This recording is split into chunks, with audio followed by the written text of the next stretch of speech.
बिस्मिल्लाहिर्रहमानिर्रहीम। क्लास अब हम कर रहे हैं थ्योरम नंबर 2। थ्योरम नंबर 2 का स्टेटमेंट है, a straight line drawn from the centre of a circle to bisect a chord not a diameter is perpendicular to the chord. ठीक है, a straight line drawn from the centre of the circle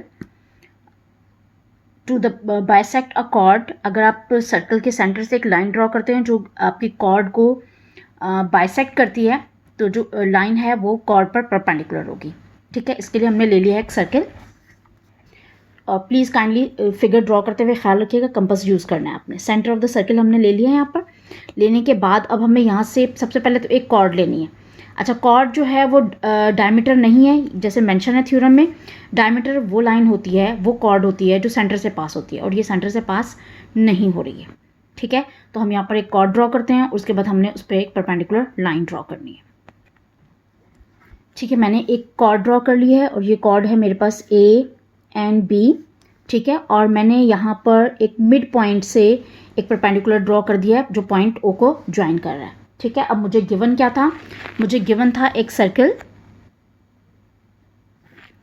with centre at O and a chord A B. ठीक है, ये मुझे given था, right. उसके बाद अब हमें प्रूफ क्या करना है? अब हमें प्रूफ हमें करना है कि हमारे पास जो लाइन है ओ एम, ये परपेंडिकुलर है टू कॉर्ड ए बी। ठीक है, आपकी जो लाइन ओ एम है वो परपेंडिकुलर है कॉर्ड ए बी पर। ठीक है, ये मैंने कॉर्ड ड्रॉ कर लिया, ये परपेंडिकुलर ड्रॉ कर लिया। अब कंस्ट्रक्शन में मुझे क्या करना है? कंस्ट्रक्शन में मुझे इस पॉइंट ओ को ए के साथ और इस पॉइंट ओ को बी के साथ ज्वाइन कर देना है। ठीक है, ये क्योंकि कंस्ट्रक्शन है तो आप चाहें तो उसे डॉटेड लाइन से ड्रॉ करें, तो चाहें इसको सॉलिड लाइन से भी ड्रॉ कर सकते हैं। ये मैंने ड्रॉ कर लिया। अब ये दो ट्राइंगल्स मुझे मिल गई हैं। एक कौन सी मिली है? ओ एम एंड ए, और दूसरी हो गई ओ एम एंड बी। यहाँ पर दोनों साइड पर एक एक एंगल फॉर्म हो रहा है। यहाँ पर हम कहते हैं कि यहाँ पर एंगल बन रहा है आपके पास 1 और यहाँ पर एंगल बन रहा है आपके पास 2। ठीक है, तो कंस्ट्रक्ट आपने क्या किया है? कंस्ट्रक्शन में अब आपने लिखना है join O with A and B. ठीक है, and where A and M and B and M are equal, M is the midpoint, और यहाँ पर आपको दो एंगल्स मिल रहे हैं ए एंड बी। ठीक है, ये हमारी कंस्ट्रक्शन हो गई है। अब हम आते हैं अपने स्टेटमेंट की तरफ एंड प्रूफ की तरफ। ठीक है, ये स्टेटमेंट है हमारे, स्टेटमेंट, और यहाँ होगी रीजनिंग। ठीक है, अच्छा, पहला स्टेटमेंट है अब हमारे पास। हमने सबसे पहले तो ट्राइंगल्स ली हैं O A M and O B M. ठीक है, ये ट्राइंगल है। एक ट्राइंगल आपके पास ओ ए एम है, दूसरी ट्राइंगल ओ बी एम है। ये दो ट्राइंगल्स हमने ले लिए। अब इन ट्राइंगल्स में अगर हम देखें तो ओ से लेके ए तक और ओ से लेके बी तक का जो डिस्टेंस है वो बराबर है। चूँकि ये सेंटर ऑफ द सर्कल है हमारे पास, तो ये बन जाएगा आपके पास रेडियस। ठीक है, ये दोनों लाइन जो है वो रेडियस ऑफ द सर्कल बन जाएंगे। इसका मतलब है ओ से लेके ए तक और ओ से लेके बी तक रेडियस ऑफ द सर्कल है, इसलिए ये बराबर होगा। क्योंकि हमारे पास थ्योरम होता है ये भी कि सर्कल के सेंटर से तमाम सर्कमफ्रेंस के पॉइंट का जो डिस्टेंस होता है वो बराबर होता है, रेडियस बराबर होता है। अब ये हमें कैसे पता चला है कि ये रेडियाई है? ठीक है, इसकी रीजनिंग क्या है? Radii of the same circle है। सेकेंड आपके पास है कि अगर आप ए से लेके एम और ए से बी से लेके एम तक का पॉइंट लेते हैं तो ये भी बराबर होंगे। ए से लेके एम और एम से लेके बी तक का जो डिस्टेंस है वो बराबर है। क्यों? क्योंकि M is the midpoint, और ये हमें क्वेश्चन के अंदर गिवन था। ठीक है, ओके, नेक्स्ट पॉइंट हमारे पास है। उसके बाद हमारे पास आ रहा है ओ से लेके एम एंड ओ से लेके एम। अगर हम इन ट्राइंगल को देखें, इस ट्राइंगल के अंदर दोनों में ओ से लेके एम तक, इस ट्राइंगल में भी और इस ट्राइंगल में भी कॉमन है। ठीक है, ये लाइन दोनों ट्राइंगल्स के अंदर कॉमन आ रही है, तो वो हमने मेंशन कर दिया है कि ये हमारे पास कॉमन है। अगर इसके अकॉर्डिंग हम बात करें तो अभी हमने देखें हमने क्या कहा है? हमने ये कहा है कि ओ से लेके ए तक का डिस्टेंस और ओ से लेके बी तक का डिस्टेंस बराबर है, एक पॉइंट। ए से लेके एम तक और एम से लेके बी तक का डिस्टेंस बराबर है, ये दूसरा पॉइंट।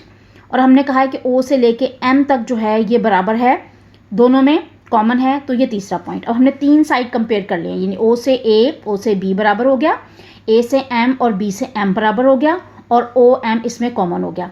तो इन दोनों ट्राइंगल के अंदर तीनों साइड्स हमारे पास बराबर हो गई हैं। ठीक है, इसके अकॉर्डिंग हमारे पास जो triangle A O A M है वो इक्वलेंट हो जाएगी, कॉन्करेंट हो जाएगी ट्राइंगल ओ बी एम के। ठीक है, किसके अकॉर्डिंग?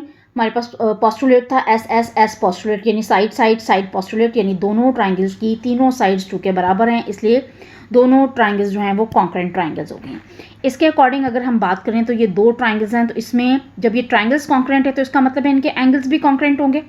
ठीक है, ये दोनों एंगल्स यानी एंगल 1 और एंगल 2 जो है ये बराबर होंगे, क्योंकि ये corresponding side of the concurrent triangles हैं, corresponding side of the concurrent triangles हैं। देखिए दोनों मैच कर रही हैं, तो जो एंगल इधर बनेगा जो एंगल वही एंगल इधर बनेगा, क्योंकि ये दोनों साइड बराबर हैं। और अगर हम ट्राइंगल के रूल के अकॉर्डिंग देखें तो हमें ये स्ट्रेट लाइन बन रही है, यहाँ पे स्ट्रेट लाइन। ठीक है, तो ये दोनों एंगल्स अगर ऐड होंगे तो आंसर जो है वो 180 के इक्वल आएगा। दोनों एंगल्स ऐड होंगे, आंसर 180 के इक्वल आएगा। क्यों? क्योंकि एडजेसेंट सप्लीमेंट्री एंगल्स हैं ये हमारे पास। ठीक है, एडजेसेंट सप्लीमेंट्री एंगल्स हैं। सप्लीमेंट्री एंगल कौन से होते हैं? जिनको अगर हम सम करें तो उनका आंसर 180 के इक्वल आए, और अगर 90 आएगा तो फिर कॉम्प्लीमेंट्री होगा। लेकिन हमने क्वेश्चन नंबर 1 के अंदर क्या कहा है कि एंगल 1 और 2 दोनों बराबर हैं। इसका मतलब है कि अगर मैं यहाँ पर इन दोनों को इक्वल रखूँ तो ये सॉल्व होकर यहाँ पर आंसर मेरे पास 90 डिग्री आ जाएगा। क्योंकि क्वेश्चन सॉल्व करूँ इसकी जगह भी मैं 1 पुट कर दूँ तो दोनों सॉल्व हो जाएंगे, 2 दूसरी साइड पर जाके डिवाइड होगा तो 90 डिग्री आएगा। ठीक है, फ्रॉम इक्वेशन 1 एंड 2 अगर हम इसको वेरीफाई करें। इसके अकॉर्डिंग देखें तो इसका मतलब है कि 90 यहाँ 1 पे भी 90 डिग्री बन रहा है और 2 पे भी 90 डिग्री बन रहा है। ठीक है, तो ये जो स्ट्रेट लाइन आपकी फॉर्म कर रही है इसका मतलब क्या हुआ? ये 90 डिग्री फॉर्म कर रही है, तो ये परपेंडिकुलर हो जाएगी। तो लास्ट में हमने प्रूफ कर दिया है कि O M is perpendicular to A B. O M line जो है वो ए बी पर परपेंडिकुलर है, और यही चीज़ हमें प्रूफ करनी थी, that the straight line drawn from the centre of the circle to bisect a chord, जो बाइसेक्ट कर रही है कॉर्ड को, नॉट अ डायमीटर, जो कि डायमीटर नहीं है, is perpendicular to the chord, और वो कॉर्ड के ऊपर परपेंडिकुलर होगी। तो ये चीज़ हमने इस थ्योरम से प्रूफ कर दी है। ठीक है, अब आपने इस थ्योरम को अच्छे तरीके से याद करना है और उसके बाद सफाई से डायग्राम बना के आपने इसे लिखना और स्टेप्स का ख्याल रखना है। Thank you.